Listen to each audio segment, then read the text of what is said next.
Welcome everyone to the Saturday Morning Mastermind. We are in the book, The Big Leap by Hendricks. We should be finishing it up today. But first I'm here with my friends, Katherine and Lori, and I'll let them jump out and introduce themselves. And then, as always, if you wouldn't mind reading again for us, starting with Conclusion, which is the basically the wrapping up of the book. And fourth, sorry, excuse me.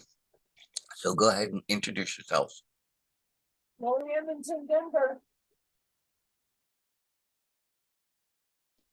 Hello, it's Katherine Clement, and we, as Dan said, we're going to finish up this book today. So I was looking for a page number, but I guess they quit marking them at this point. Oh no, there it is, 197. Yeah. Conclusion.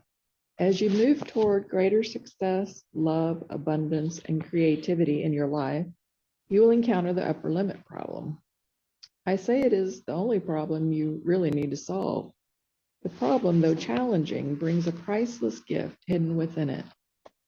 The gift reveals itself as you explore and solve the problem. The gift is a special kind of relationship, a living connection with the source of genius within you. The upper limit problem is our universal human tendency to sabotage ourselves when we have exceeded the artificial upper limit we have placed on ourselves. The upper limit problem is caused by a too low thermostat setting on our ability to achieve and enjoy our ultimate success. The thermostat gets set low early in our lives, at a time when we could not think for ourselves.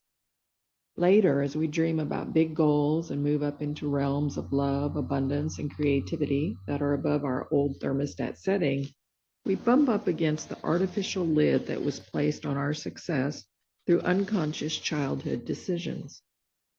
Unless we solve the upper limit problem, we will keep finding ways to bring ourselves back down when we've blown past our old setting. The childhood decisions all were made unconsciously as we navigated through difficult family cross-currents. Those unconscious decisions became barriers we must overcome in order to express and enjoy our full measure of success. There are 4 of these barriers. The first barrier is the false belief that we are fundamentally flawed in some way. If we carry this feeling within us, we sabotage our success because we think we're essentially bad. If something good happens, we must mess up to offset it because good things can't happen to bad people. The second barrier is the false belief that by succeeding, we are being disloyal to and leaving behind people in our past. If we harbor this feeling within us, we sabotage our success because we think it's disloyal to our roots to soar too far into the stratosphere. The third barrier is the false belief that we are a burden in the world. If we carry this feeling inside us, we sabotage our success so that we won't be a bigger burden. The fourth barrier is the false belief that we must dim the bright lights of our brilliance so that we won't outshine someone in our past. If we hold this feeling inside of us, we tend to hold ourselves back from expressing the full potential of our innate genius. Understanding why we've limited ourselves liberates a new energy in us, which we can draw on to propel us to new heights of abundance, love, and creativity. As we spiral upward in our quest to express our unique genius, we will likely soar past ghosts and shadows of those old barriers. For this reason, it's best to think of our quest as a continuing journey of transcending upper limits. The payoff for the work is a gift of enduring value. We get to live in the full rainbow of our potential, in our zone of genius. In that exalted space, we enjoy the love, abundance, and success we create, and our very presence inspires people wherever we go in the world. We transcend our upper limit problem each time we make more room inside of us for love, abundance, and success. It's done moment by moment. And the moment goes like this. We catch ourselves worrying or starting an argument. Suddenly, we realize we're upper limiting. We let go of the train of worry thoughts or the huffy point of view, taking a deep breath or two for relaxation. Perhaps we wiggle our toes or stretch our shoulders in a gesture of opening up space to feel more love, success, and abundance. A moment later, we break free of the upper limit and feel a flow of good feeling again. In a wink of an eye moments such as these, we expand our capacity to enjoy more love, abundance, and success. These moments are the springboards of our big leap. It may not happen in our first moment or our 101st, but if we practice with diligence and zeal, one magic day we will look up and realize we've created our beautiful life in our zone of genius. On that day, we will look around us and see other friendly faces in their zone of genius. We'll look at each other and say, "Welcome, friend." On that day, we'll know that heaven and earth are truly one. As you and I come to the end of our time together in this book, I want to tell you how grateful I am to be sharing these ideas and processes with you. They are sacred treasures to me, and I feel blessed to have been entrusted with them. I feel doubly blessed for a lifetime of teaching them to others. The experience of learning what is in these pages has gifted me with a life of more magnificence than I ever knew existed. Passing them along to you has allowed me to fulfill my life's grandest purpose. For that privilege, I thank you from the top, middle, and bottom of my heart. As my work on this book was drawing to a close, I went out into the backyard to stretch my legs and get some fresh air. It was approaching dusk, and the blossoms of evening were just beginning to breathe their fragrance into the air. I sat for a few minutes in our swing, enjoying the soft breezes, the sweet air, and the sounds of my neighborhood.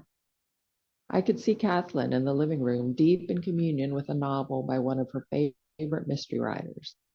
I could feel a warm, glad to be home sensation within me, and as I expanded my attention to let myself enjoy it thoroughly, waves of bliss spread through me. Suddenly, my mind chimed in with a philosophical observation. This won't last forever, but it's wonderful while it's happening. I realized with a chuckle that this commentary, whether wise or trite, was a subtle upper limit behavior. I had obviously exceeded my tolerance for backyard bliss. My old philosopher persona had shuffled in from the shadows to bring me back to earth. I gave the old fellow a loving pat on the back and sent him to his quiet corner. Then I turned my attention back to where it belongs, feeling the blissful richness of this fine moment. Here is my wish for you, a life journey blessed with many such moments of discovery. Going forward on your path, may your every day be filled with much practical magic and many everyday miracles. May you transcend each and every one of your upper limits, and long may you glide the high currents of love, abundance, and creative contribution. So that ends that conclusion part. The next part is the appendix, Baby Steps and Big Leaps, My Early Adventures as an Entrepreneur. When I give talks to business audiences, such as the Young Presidents Organization, I notice that the entrepreneurs in the audience often show the most enthusiasm for my ideas. I feel a natural resonance with entrepreneurs, partly because I've been having entrepreneurial adventures since I was a kid. I've also found that entrepreneurs are often most receptive to one of my core beliefs, that business is ultimately a spiritual path. I found that business and every other aspect of life goes much better if I stay in touch with the spiritual aspect of myself. There's a good reason for this. If I make a split between money and spirituality, as I did for part of my life, I cannot harness the most awesome power we have, our spiritual essence. If we can heal that split and realize that money is simply spiritual energy in motion, we can put the power of spirit to work for us in creating wealth with ease and flow. I had a personal experience early in my life that left an enduring impression on me. It was the first spiritual experience I can clearly remember. and it happened when I was 5 years old, the summer before I was in elementary school. I was playing by myself in the side yard on a hot summer day in Florida. I had just come home from spending a morning in a children's program at my family's church. The program featured stories of Jesus, art projects involving Jesus, and songs of the Jesus Loves Me variety. There was great emphasis on Jesus' role as the Son of God.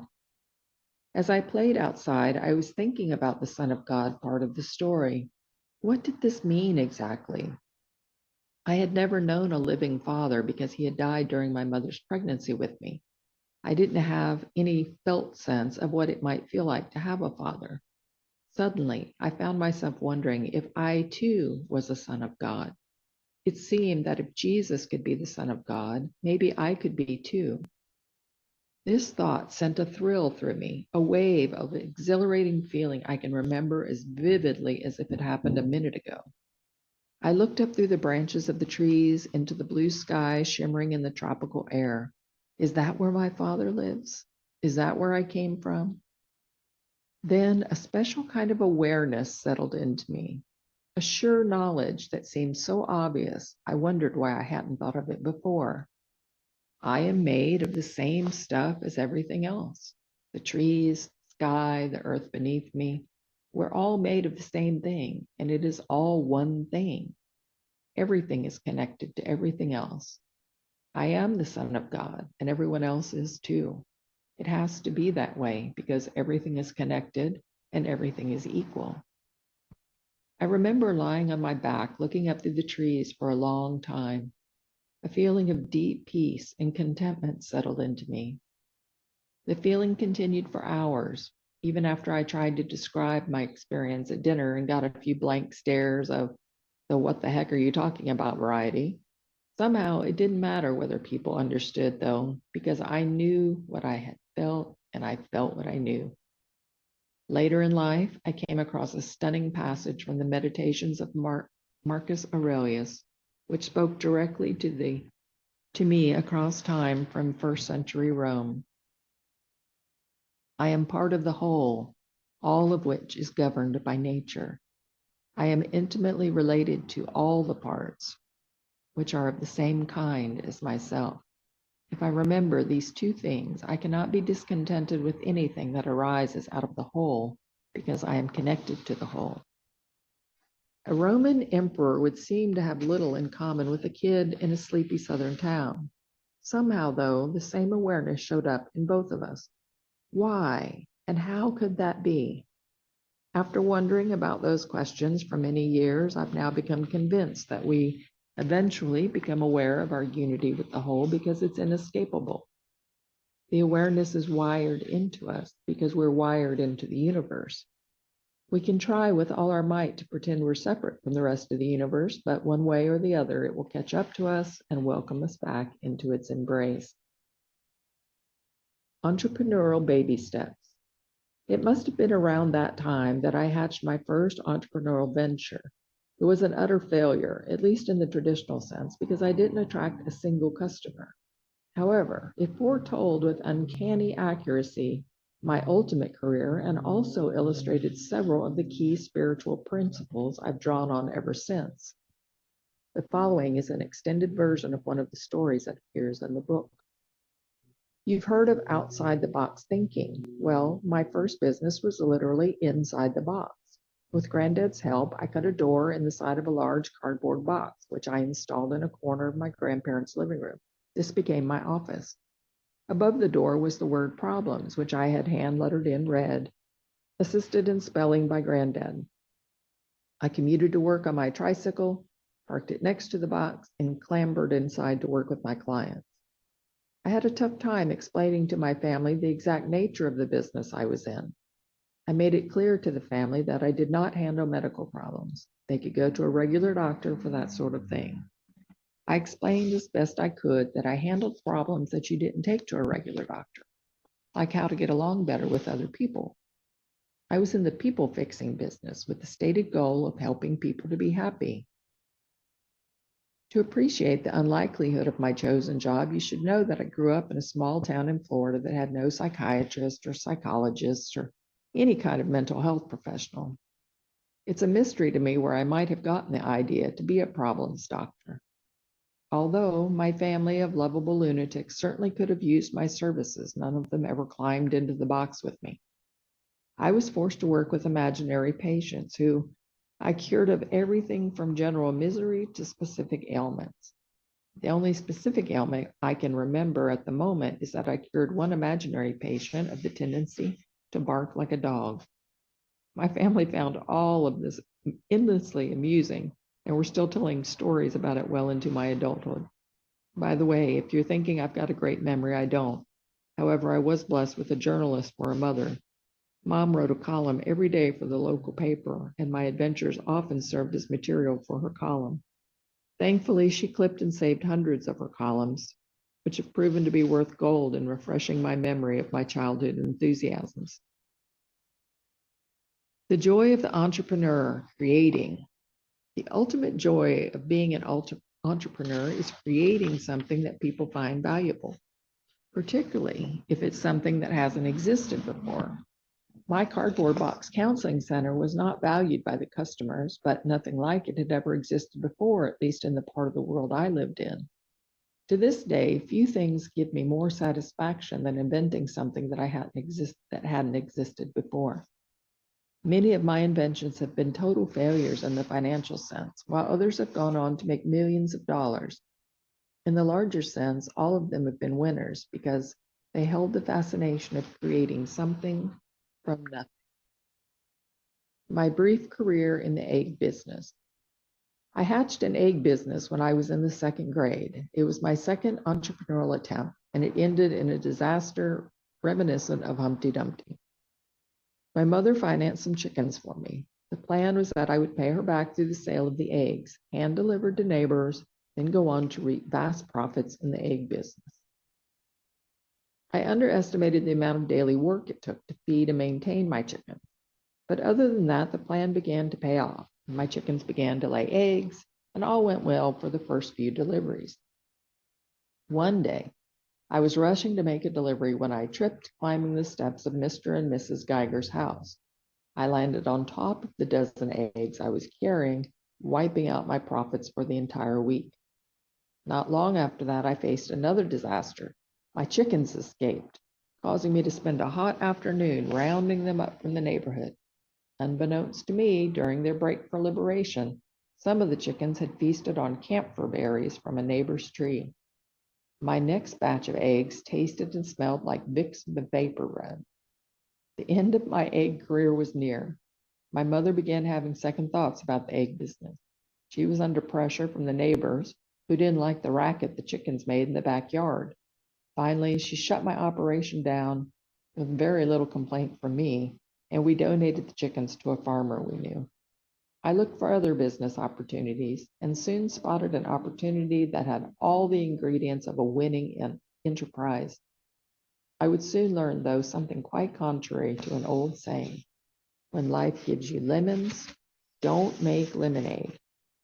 When I was 9 years old, I launched a lemonade stand, which quickly taught me the truth of the old saying, location is everything.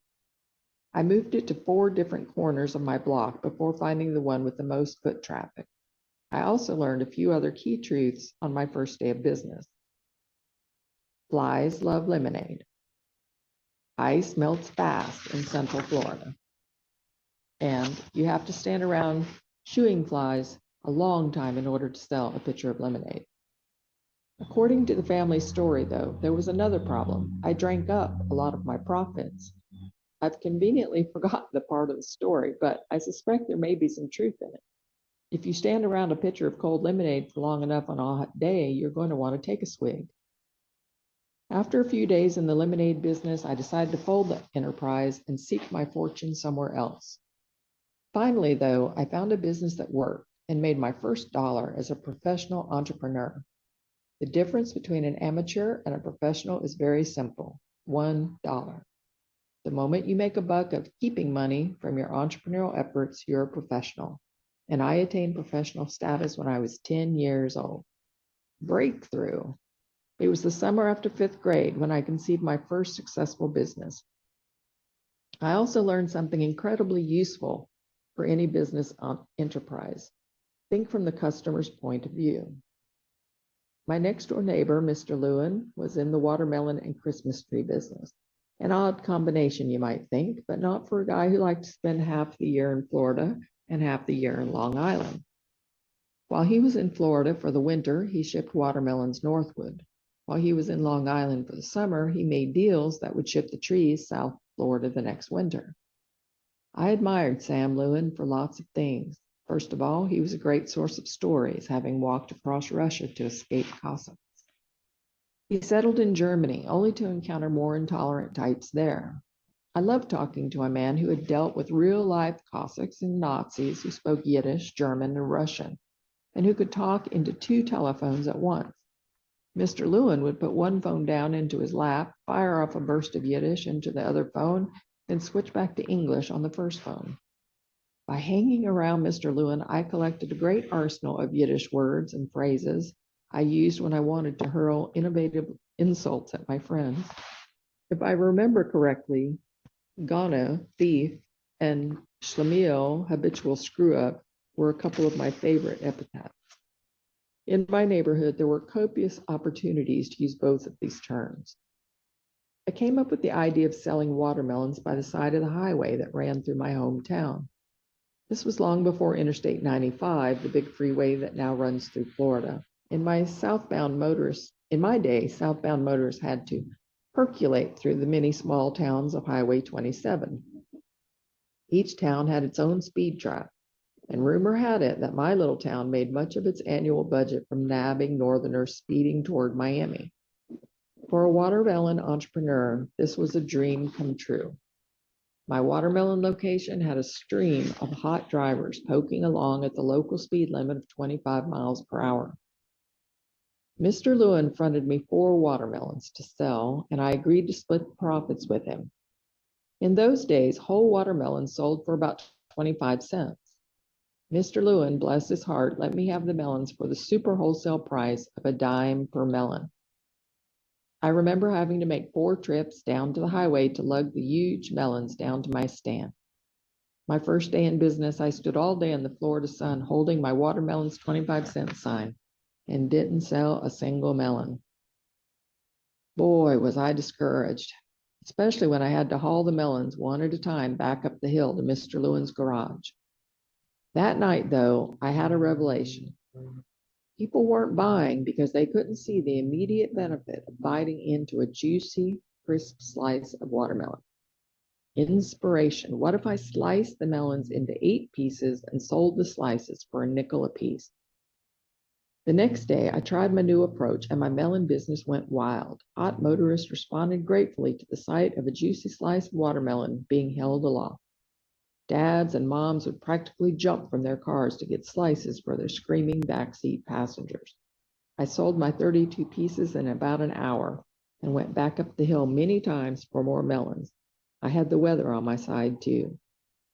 The day was excruciatingly hot, just perfect for watermelon sales. When I closed down for the day, I had $3.75 worth of nickels, which I carried home in a bag and carefully spread out on the floor to count.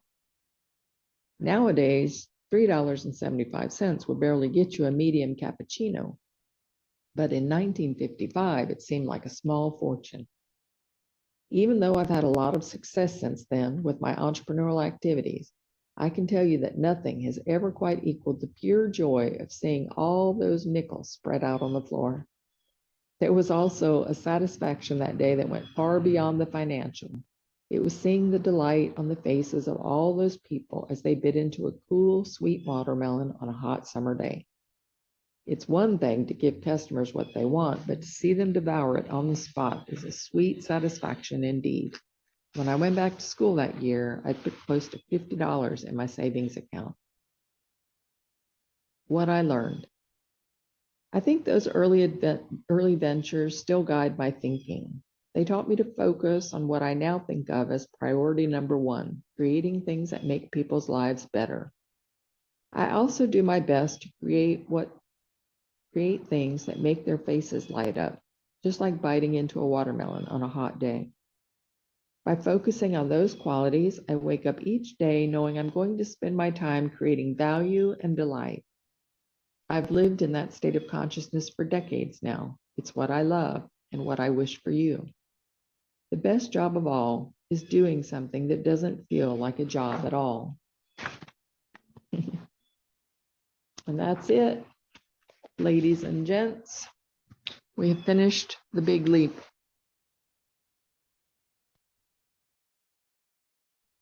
Thank you. Thank you, Catherine. So are there any thoughts or anything from anybody to go back over as we talked about the last bit, the conclusion, and the next part? Well, I don't remember what he called it, but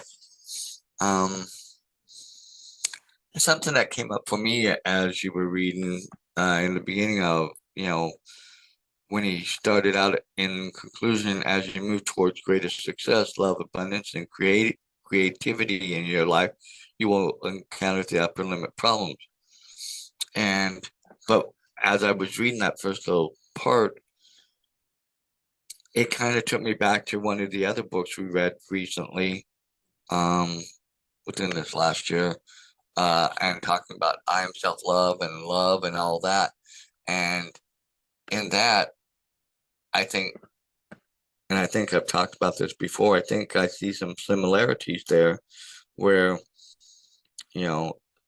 success, love, and abundance, I think kind of cohabitate in with the I am self-love. When you're in the full realm of I am self-love and putting that out to people, I think that helps also within that, working towards that zone of genius and getting to that zone of genius, so that way you're, for lack of a better way of saying it, maybe working at optimum level or at your best level, or as how I think of what God has purposed me for with all of my skills and abilities,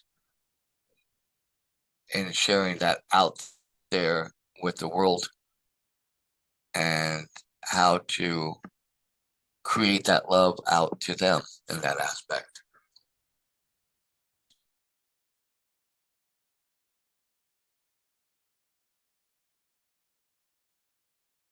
Yeah, absolutely. It's good. One of the reasons I read that last part is because he talked so much about entrepreneurs, because this group originally, we came together as a group of entrepreneurs and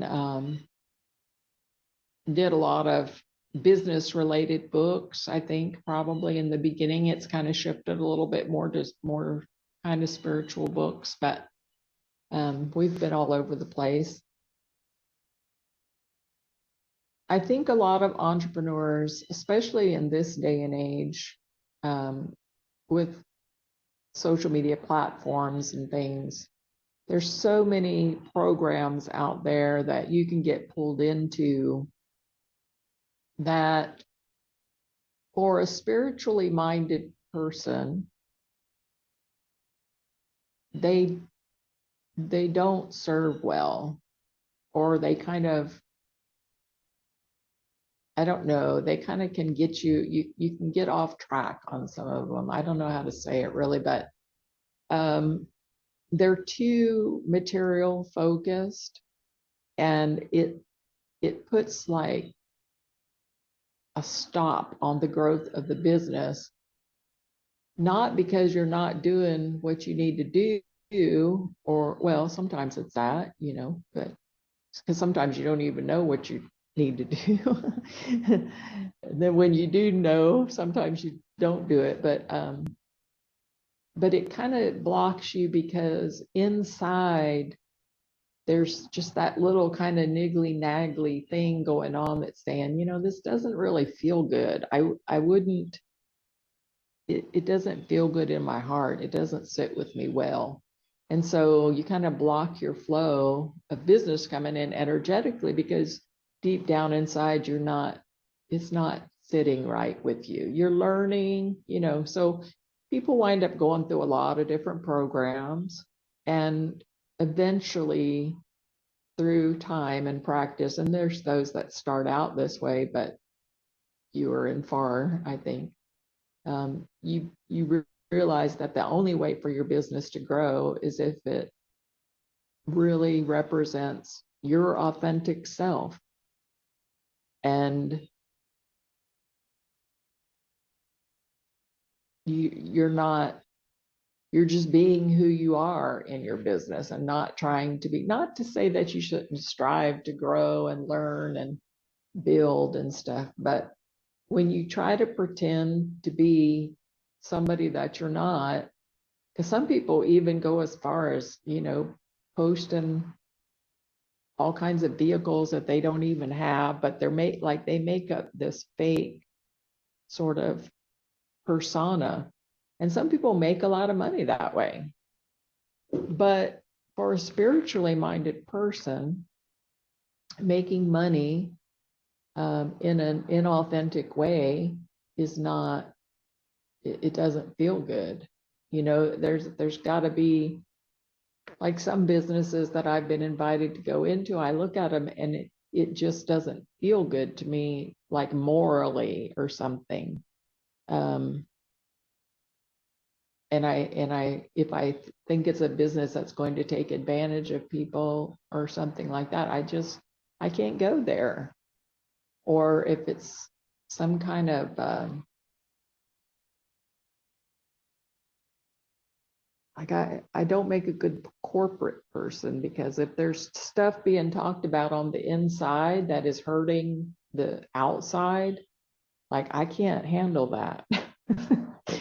I don't know. Maybe I think too much into these things, but I need my business to be very authentic.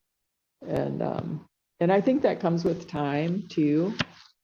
But this book, The Big Leap, again, like how many of the books have we read have brought up these childhood learnings and traumas and experiences? Like they're so invasive in our makeup.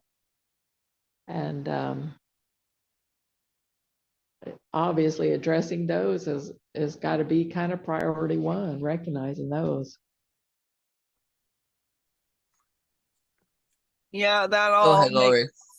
that all makes sense to me, that I cannot do something that goes against my core beliefs and all that either. And then there's always the issue of, well, if you're making so much money, you can't be very spiritual. And to recognize those things from childhood, I come up with a blank. I don't know. I was climbing the mountains and the trees and feeding the chickens and chasing cows, and didn't seem very entrepreneurial, and how to make something out of that, and to discover that inner genius has been my issue. And finally learning that we are all part of the same, made of the same things. And then we get all these external things try to guide us, and the more we seem to grow, the more backwards we seem to get, and just not make sense.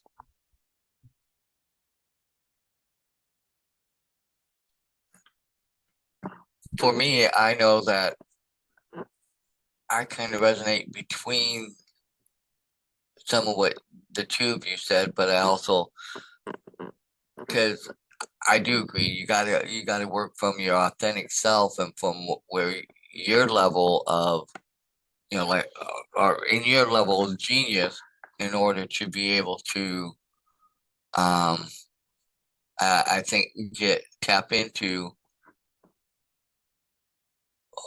For me, I think finding that realm of where I can operate in, and maybe become better aware and have a better understanding of what my skills and abilities and where I can use them and apply them in a way that can reflect my authentic self. Because I honestly don't believe there's anything really wrong with having money and nice things. But as I've gotten older, I've realized it's funny when I was, and I've been telling people a lot lately. It's like when I was younger, yeah, I really wanted the big house, the fancy cars, and all that. And because I was listening and playing into a lot of what was out there in the world, what the world would say was, oh, well, that means, and I'm realizing more and more, no, that's a success that's being propped up out there in the world. But what my success is, what makes me and resonates inside of me and what helps me feel good. And I'm now realizing that I really do not want the big house. One, I don't want to have to clean it, deal with it, mess with that, the upkeep, the expenses. No, I'm quite happy with my little 1,200 square foot townhouse.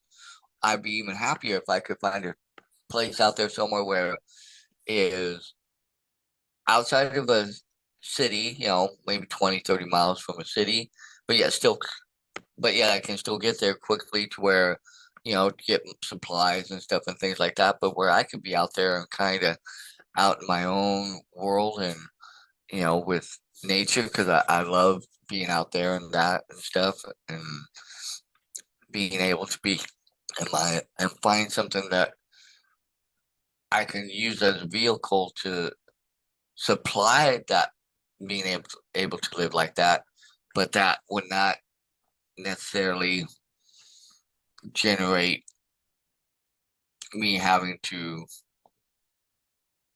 always be physically there either.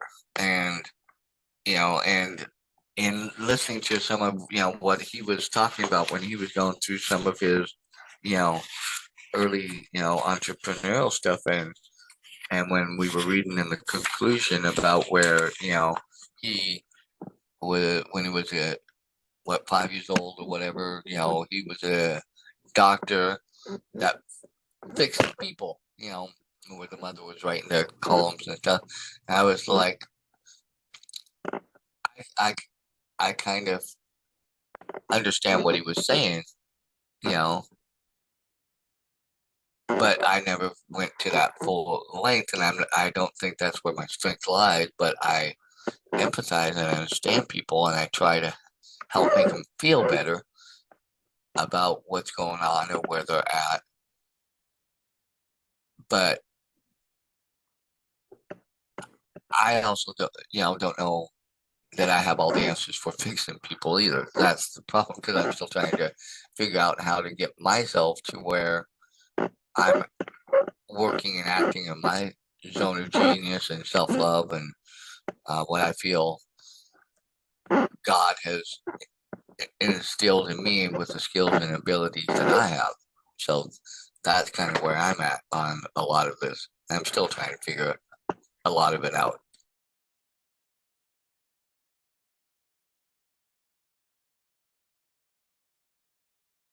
Yeah, I don't think we ever figure it all out.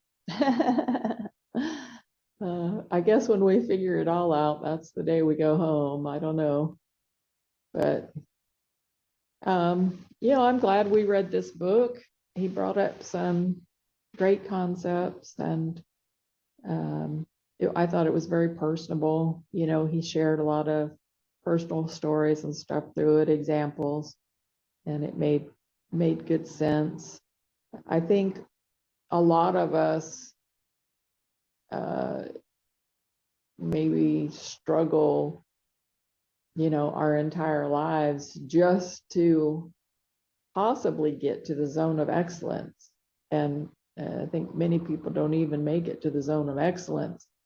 But then he brings up this zone of genius that is beyond the zone of excellence, which of course some people skip over excellence and go to genius, and the genius is what brings in the excellence,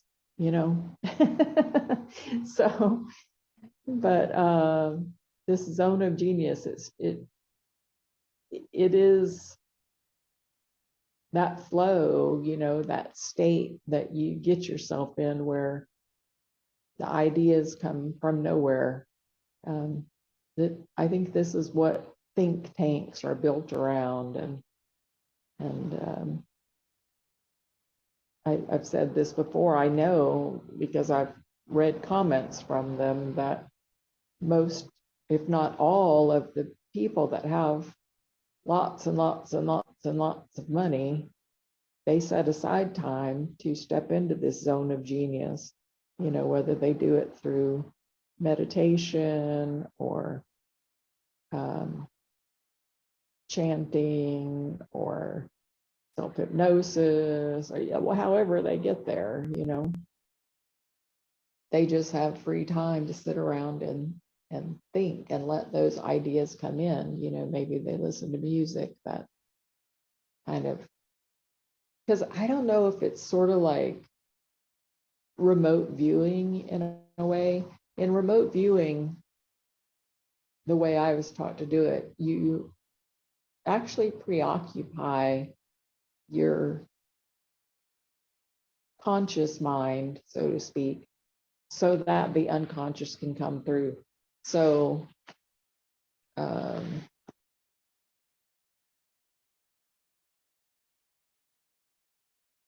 to just open your mind and wait for those thoughts to come through. Some people can do that, but other people, they can't. Like their mind gets too busy too quick. Something doesn't come in right away. So for some people, it really helps to do a guided meditation or listen to music that elevates your energy or whatever. And they have, I don't know if they're real or not, to tell you the truth. I know that it's a real concept, but I'm just saying, when you go to YouTube, there's lots of videos there that claim to have a certain frequency. Now, obviously, there's different frequencies for everything. Like everything in your body has a different frequency. Every organ has a different frequency. And long, long ago, Rife technology came about where they could kind of renew the frequency of your organ with an electrical current at that frequency. So now there's these YouTube videos that say this music is at such and such frequency, and that can actually take you from one place, maybe a depressed state or whatever, into this higher vibrational place.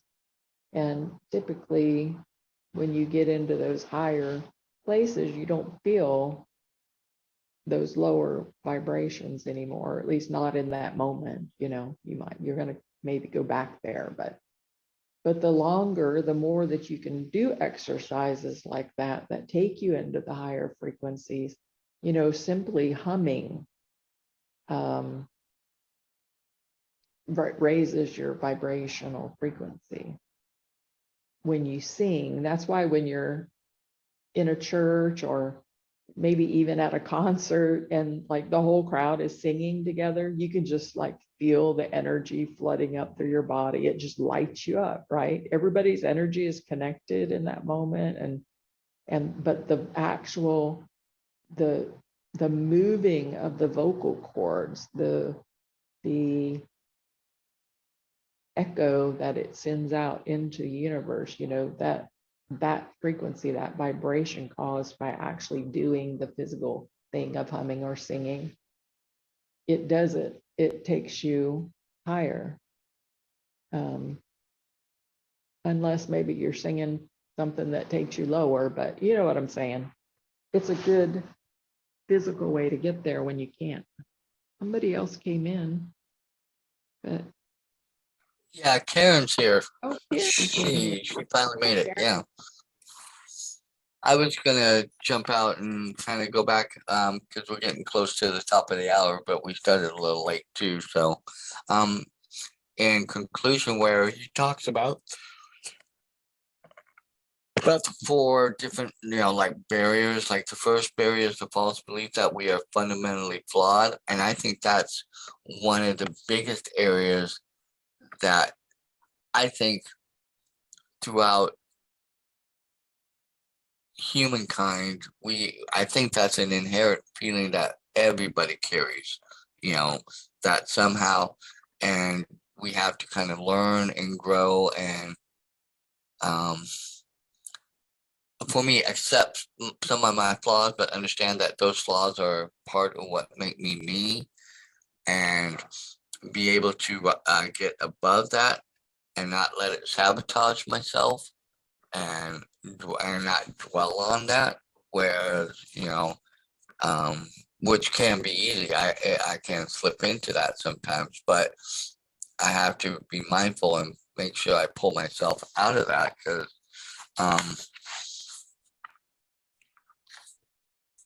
in a lot of ways, I think without those flaws, I wouldn't be the unique and person that I am, with my own space in the existence of all this, to do whatever I'm ultimately here for. Then the second barrier is false belief that by succeeding, we are being disloyal to and leaving behind people in our path. That's something that I think creeps in with me, that I don't realize creeps in with me. And I'm learning to understand. I think I'm starting to notice that when it does happen, and that no, I don't want to say justified, but I feel that I should not feel bad and let my success bring me down, but I should let it elevate me to help me get into that zone of genius, so that way I can go back to, like I said earlier, being the best version of me and being the best me that can use my skills and abilities out there to put that, love and all that out there in the world, and to be at that higher level of me.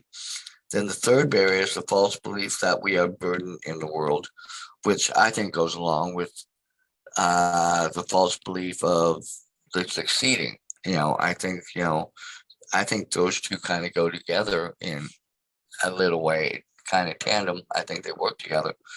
Because I know this is a big one for me. I hate feeling like I'm a burden to other people, or what I'm doing, or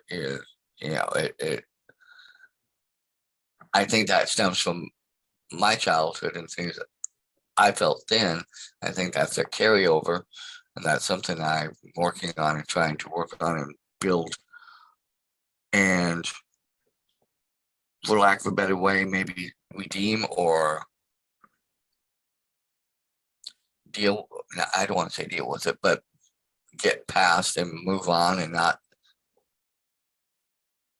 let the feeling that I'm a burden be a burden, and kind of move about that. And the fourth one, the barrier, is a false belief that we must dim the bright lights of our brilliance so that we won't outshine someone in our path. But how do we know that sometimes if our brilliance and our shine isn't what somebody else might need to help them see some of the potential that they have? And I'm not meaning it like in a gloating way or something, but why should we dim ourselves if we're usually in our zone of genius, and if we're operating in that? And I think those are things that I've never really have really thought about that one, but I think that's something that in a lot of ways we all do to ourselves without even ever realizing that.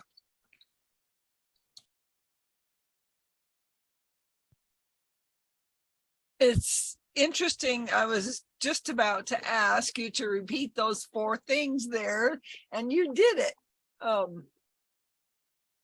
And I totally understand the idea of not wanting to feel like you're a burden. And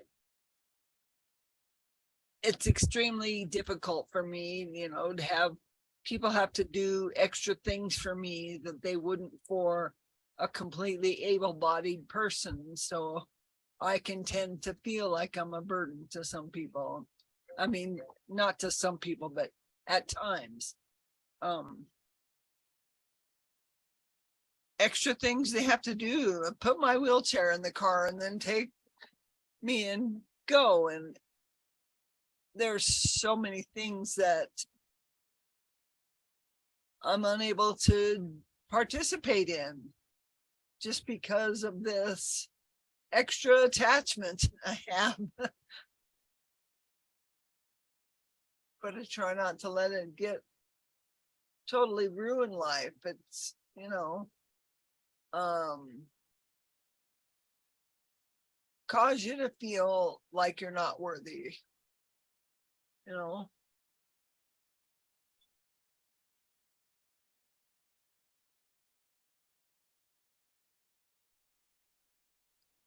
Yeah, I think, you know, coming into this experience with health conditions, you know, lifelong health conditions like you and I have, Karen too. I think that must be part of the lessons that we're supposed to learn as we're like planning our lives coming down here with this stuff. It is learning about this burden and feeling not good enough and feeling fundamentally flawed. And it's definitely got to be the main lessons for us to learn, because you bump up against it every day, really, you know, and you can do all the work you want on it, but then something happens later that day where somebody has to do something for you or whatever, and then you're bumped up against it again, you know. So,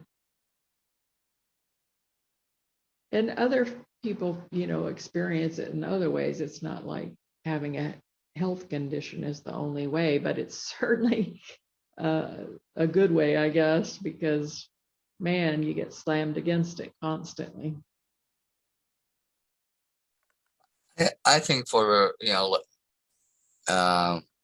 others like you, Lori, and Karen, it is maybe a little more magnified in some ways, but I'm sure that all, you know, three of you carry other times where you feel like you're a burden or flawed or whatever in other ways outside of the physical burden, you know, aspects of, you know, feeling like you're a burden.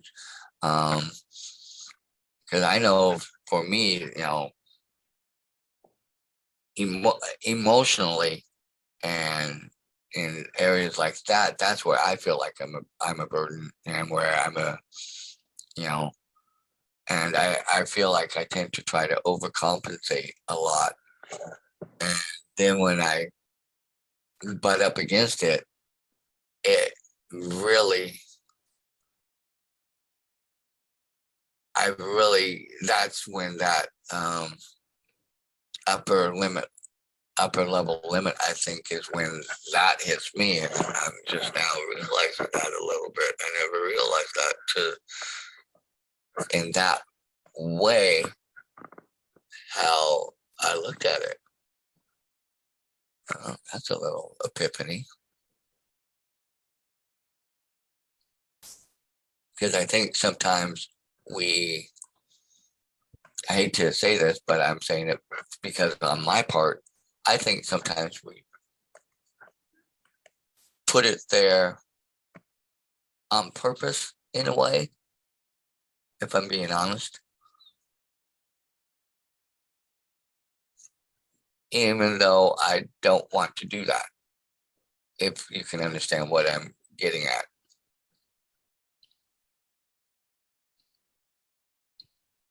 I kind of do. It's part of all of us. Excuse my frog. We're all here to help be there and support each other and learning from each other. So it's a way of humbling one person and uplifting another and working together.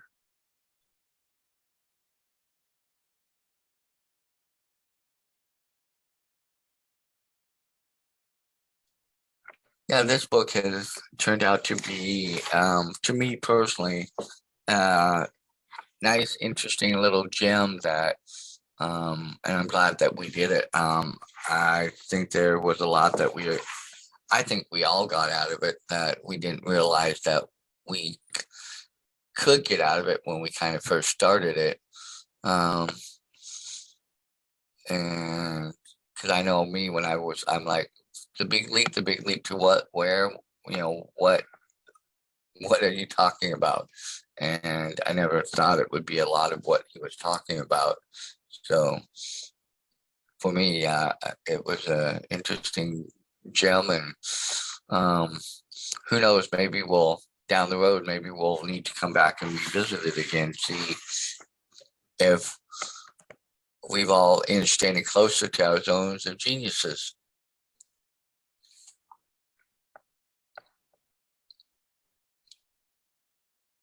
I certainly hope I find my zone of genius. Been looking and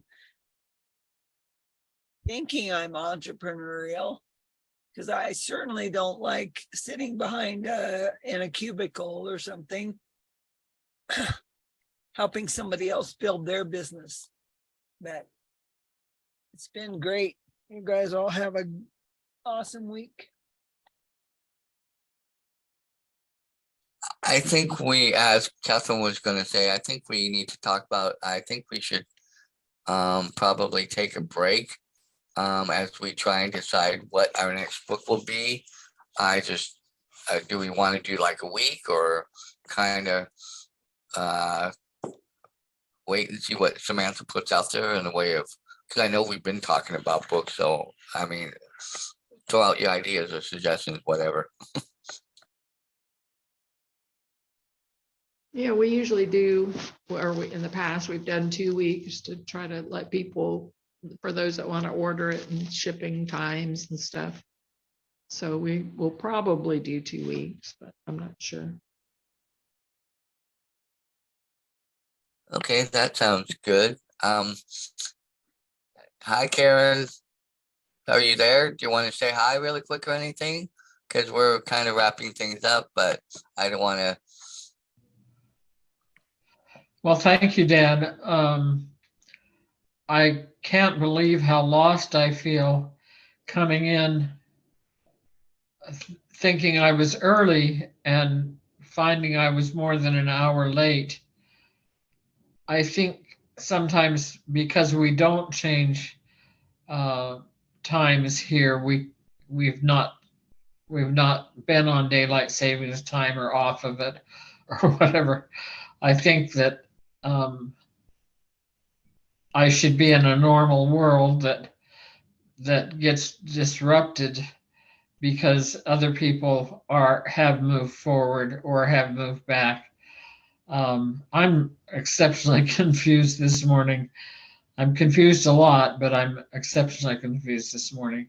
Anyway, I appreciate just hearing your voices and your thoughts, and I always appreciate that with this group. It means a lot to me. Thank you.